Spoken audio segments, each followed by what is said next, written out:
Ebi byizereho bwanyuma y'abatura okweterera umurango wa RDC ngo Minisiture kabaraganisa center habwitaka ryabo eryagirwa musonge ya Santom erukora mizi ga Kagera na bwanyuma yije yabaraganisa kubombekere bibina bitubija kurra ngo bibina ebabire bine kuombekerwa biliyoni bitwarwa mu ruko gundi twayibuza nikibasika kikabaho kita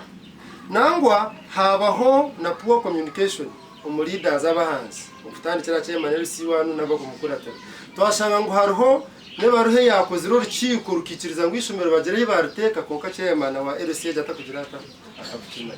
government ya kakam government ya kanisa government ya Museveni yo kwebembera teratiro na bateneri wanyahorera hati ni nshobe ko kungambira bakansara wo kutugambira abariguruze bakarutwara kuriya ngo bagarije basitame kuriya baritugarurire ubwizera hataga warituha RDC na mukuru w'entebe ya katano babitiremo nkito bahiko mwanyogu kandi aba Ministry nokwe kushoborera abakuraba ngo entekateka zo kubombekera ishomero niziza kwicirira kandi ziriyo mu ntebe kanisa oro kumangwa kijaha yataho muzizi yayumbuka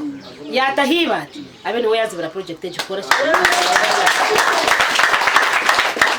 Echona tshabakiri ere bigambe binagamba chairman nigisha kukuhwera kanso yako kwetegereza aheri kukoma office nito bagurundi abazushe kwa watu wachakiye bagera bomanya kwereza abazira aba miliyoni 5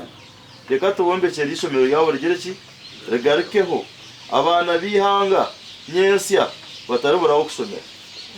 hati aba bashabera abaturana bebembezi begomborra kubaherezo buhame oburukumara kurgo wa mukama witaka rero batanice mirumo mwanya mukumvika ishomero tugizereki tugubwine aza twurwa RDC kwikirazangana ngo mwanya kubareze gubwena tumumanyise tugere stakeholders meeting ejoniyo yabobirizo bwanya yo kubwena itaka ebiraro na 8 biko 11 umwami kurisi akarutuhereza umushaka mwajya ngo abahiritaka itomataka gituga district tugone ahabwo bushuma bw'abantu bw'amataka tukajya ngo itaka ritu ya government ahiriro hona tukoreze sente zitu mama takago amataka ugagire byapa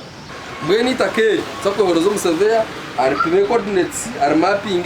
zo muri city yaga wagegomborra agarukuza kutunge cyapa gasha kwa Ruth nuwamanya